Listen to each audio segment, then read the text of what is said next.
벼룩은 자기 그 몸 길이, 몸체의 길이에 100배, 200배를 뛰죠.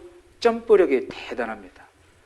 근데 그 벼룩을 이런 한 8cm 정도 되는 컵에다가 수마리를 담아놓고 뚜껑을 닫았어요. 이제 난리가 나죠. 탁탁탁 벼룩이 뛰는 소리고 뚜껑에 부딪히는 소리입니다. 하루가 지난 다음에 소리가 안 들려요. 그래서 실험자가 뚜껑을 열었어요. 그러면 다 튀어서 나와야 되잖아요. 근데 한 마리의 벼룩도 이 컵으로 나오지 않고 딱 이 높이까지만 정확히 뛰고 있었습니다. 실험자가 깨달은 게 뭐죠? 이 벼룩이 스스로가 자기의 점프력, 자기 높이를 제한시키고 있다는 겁니다. 이미 뚜껑은 열려졌는데도 자기는 8cm밖에 못 뛴다라고 스스로가 제한시키고 있는 겁니다. 여러분, 우리 인생 가운데에도 성공하지 못하고 실패하는 것은 성공의 벽이 높아서가 아니에요. 내 스스로가 안 돼, 못해. 스스로가 높이를 제한시키고 있는 겁니다. 나 저 사람 전도 못해. 나 그 봉사 못해. 나는 여기까지야. 난 여기까지만 할 거야. 나는 못한다고 할 거야. 그리고 스스로가 여기까지라고 선전포고하는 분도 있어요. 난 여기가 최선입니다. 여기까지입니다. 더 이상 나한테 무리하게 요구하지 마세요.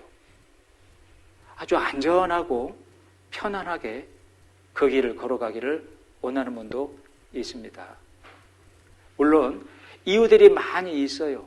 정말 열심히 봉사하고 형제 자매를 돕고 헌신하는 가운데에 사랑을 베풀었음에도 불구하고 날아오는 것은 핀잔과 판단과 그렇게밖에 못하냐고. 그 받은 상처 때문에 더 이상 못할 것 같은, 아니 내가 이렇게까지 싫은 소리 들으면서 봉사할 필요가 있을까? 그런 마음이 불현듯 올라오기도 합니다. 스스로가 자기의 봉사 영역을 제한시킵니다. 딱 여기까지. 여러분, 하나님의 능력의 손길을 먼저 붙잡아 봐요. 하나님의 능력의 손길은 무한되지 않습니까? 내가 얼마를 곱하든 곱해진 값이 나오는 게 하나님의 값입니다. 무한됩니다. 저희는 신앙생활을 스스로가 높이를 제한시키고 있지는 않은지 돌아볼 필요도 있습니다. 자, 거듭 말씀드립니다. 하나님의 손바닥에 내 이름을 새겼다라고 하는 말씀은 능력의 권능의 손으로 나를 도우시겠다라는 약속입니다. 항상 모든 일에 하나님의 능력, 그 하나님을 먼저 바라보고 의지하는 신앙의 마음이 정말로 필요합니다. 아시겠죠? 자, 또 한 사람 예를 들어보죠. 아브람과 사라의 경우인데요. 창세기 17장 한번 보겠습니다. 1절 말씀을 같이 읽겠습니다. 아브라함의 99세 때에 여호와께서 아브라함에게 나타나서 그에게 이르시되 나는 전능한 하나님이라 너는 내 앞에서 행하여 완전하라 그러셨습니다. 자, 이 말씀은 앞에 15장 말씀에 보면 아브라함이 75세 때에 횃불 언약을 주십니다. 아브라함을 불렀고 하늘의 별을 보이시며 이 하늘의 별처럼 바닷가의 모래처럼 내 자손을 번성케 하시겠다라고 하나님이 약속을 하셨어요. 근데 여러분, 한 가지 생각해 볼 것은 하나님의 약속의 말씀을 듣고 이렇게 말씀을 배워도 이 말씀을 내가 마음에 담아서 가도 이 말씀의 권능이 바로 나타나지는 않는다는 겁니다. 경험해 보세요. 아니, 생각해 보세요.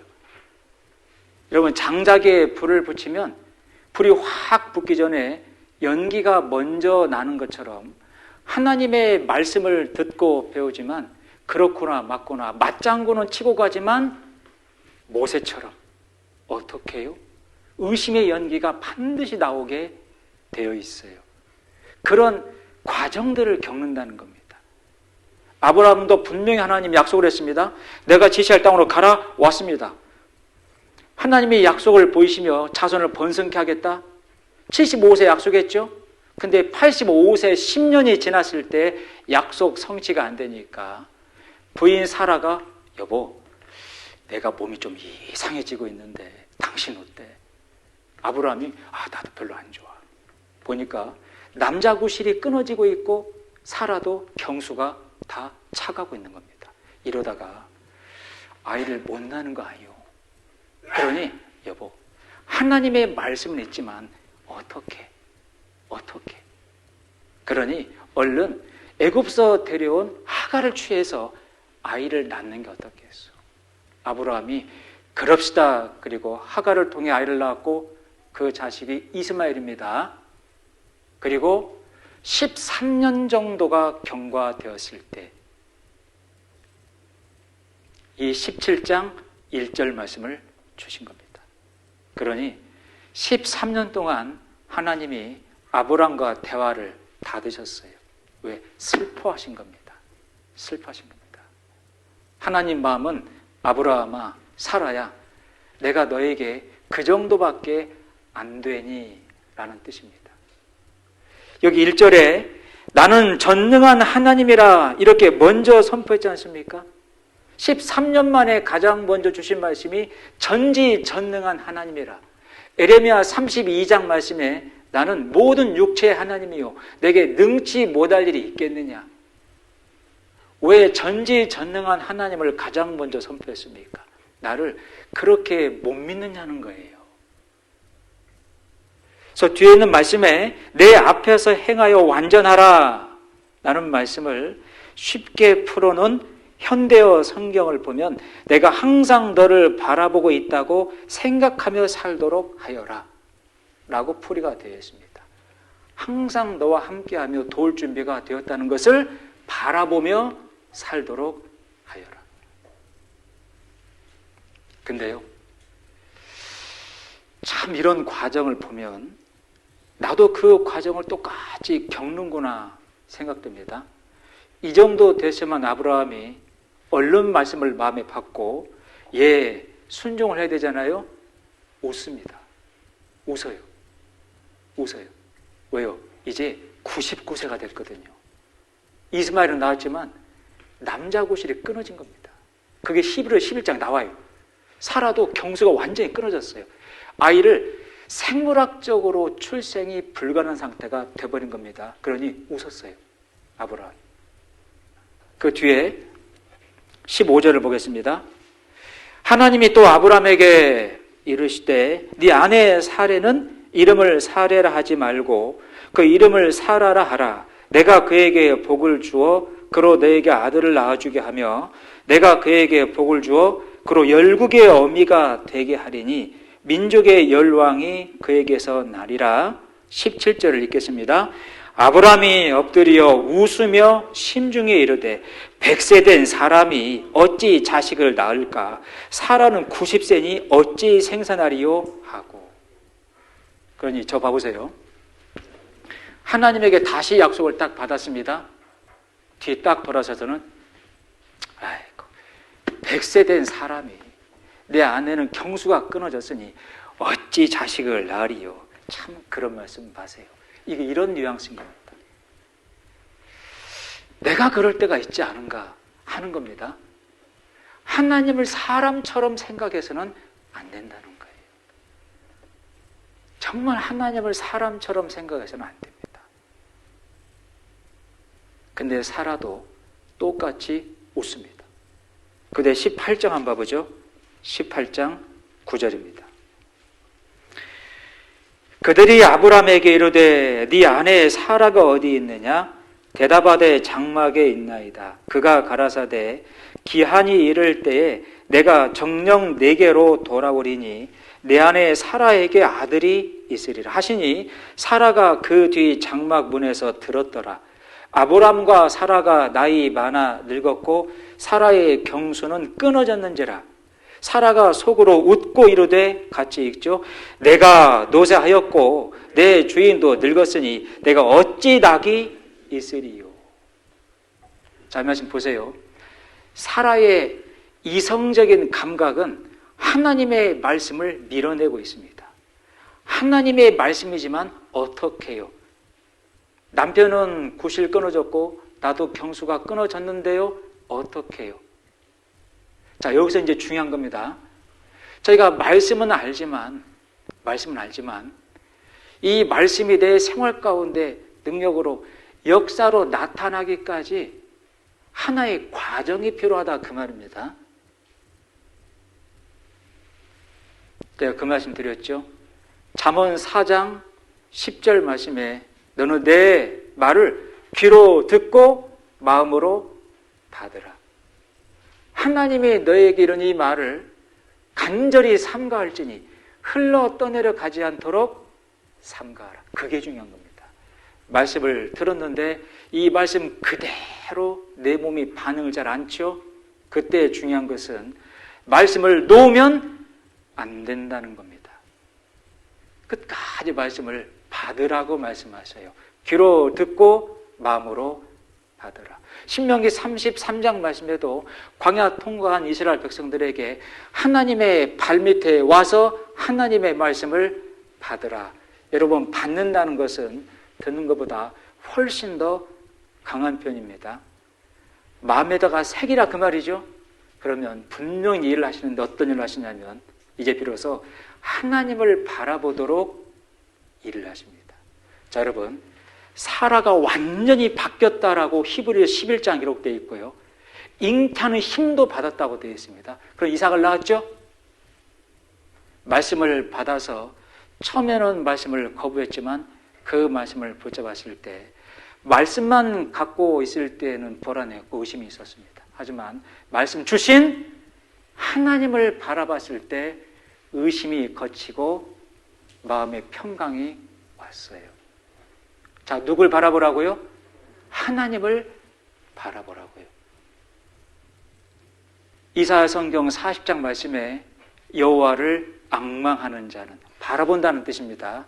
의지한다는 뜻입니다. 새 힘을 얻으리니 독수리 날개치며 올라감 같을 것이구나. 저희는 하나님을 바라보지 않고 살 때가 너무나도 많아요. 너무나도. 히브리서 11장을 보겠습니다.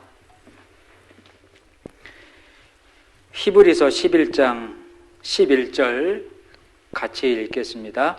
믿음으로 사라 자신도 나이 늙어 단산하였으나 잉태하는 힘을 얻었으니 이는 약속하신 일을 미쁘신 줄 알미라. 그랬죠? 잉태하는 힘, 이삭을 낳은 힘입니다.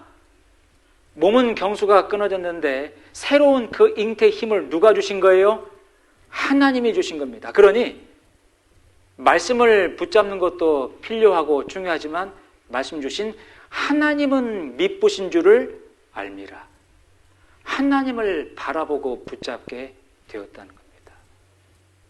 그게 신앙의 성숙과 정착입니다. 자, 여러분 보세요. 나중에 집에 가서 창세기 28장을 쭉 한번 보세요. 창세기 28장 말씀 보면 야곱이 하란이라고는 지역에 가는 과정의 소개가 되어 있습니다. 너무나 피곤하고 이제 부모 떠나 혈혈단신으로 나왔기 때문에 심신이 피곤하여 돌베개 잠을 잤을 때 하나님의 꿈을 꿨습니다. 사닥다리가 내려오고 천사들이 왔다 갔다 하는 걸 봤습니다. 하나님이 야곱에게 인간에게 줄 수 있는 최고의 약속을 했어요. 야곱아, 이 먼지처럼 티끌처럼 네 자손을 번성케 할 거다. 이 땅도 너에 줄 거고 내가 너를 떠나지 않을 거며 너에게 시작한 일을 내가 다 이룰 때까지 절대 너를 놓지 않을 거다. 그 약속을 줬습니다. 꿈을 깨보니까요, 너무나 놀란 야곱이 내가 하나님의 집에서 하나님을 봤도다. 이곳이 하나님의 집이고 이 사다리가 하나님의 문이니 베고 잠을 잤던 베개에다가 기름 붓고 그 지역을 베델이라고 이름을 붙였습니다. 베델.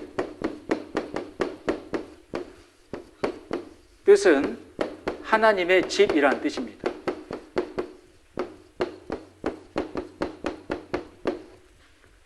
하나님의 집이란 뜻에 베델 이름을 붙였습니다. 그리고 목적은 하란 지역에 가서 20년을 지내다가 다시 베델 땅으로 돌아갑니다.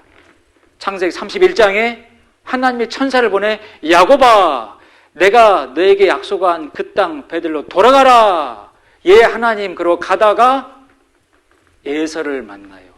쌍둥이 형제 형 죽이려고 했던 에서가 화해하고 극적으로 타결된 다음에 모든 게 편해졌습니다. 형 에서도 화해했고 건강했고 재산이 많았죠. 그러니 삼천포로 빠졌어요. 세겜 지역으로 빠져서 거기다가 땅을 사고 거기에 정착 시도하다가 외동딸이 겁탈을 당하는 끔찍한 사건이 발생합니다. 그리고 거기에 정신 차리고 다시 출발해 베델 지역으로 다시 갔어요. 그리고 이름을 바꿨습니다. 뭐라고 이름을 바꿨냐면 엘 베델. 뜻이 뭡니까? 하나님의 집에 계신 하나님이로다. 뭘 교훈하냐면 하나님의 집도 중요하지만 하나님의 집에 계시며 나를 인도하시는 하나님을 내가 잊고 살았다, 그 말입니다. 이해되세요? 여러분 신앙 가운데 모임과 교제 가운데 말씀 가운데 참석해 말씀 배우고 가시는 것, 교제하고 봉사하는 것도 중요합니다.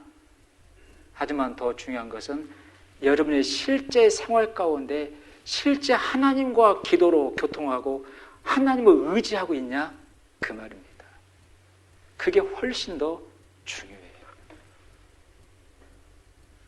실제 생활 가운데 하나님과 상관없고 하나님과 기도로 교통하고 하나님을 의지하는 삶은 전혀 없는데 하나님의 집에만 왔다 갔다 하면 야곱과 똑같이 언젠가 삼천포로 빠집니다. 야곱이 베델로 돌아간 원동력은 하나님 보고 돌아간 거예요. 하나님 보고. 아시겠죠?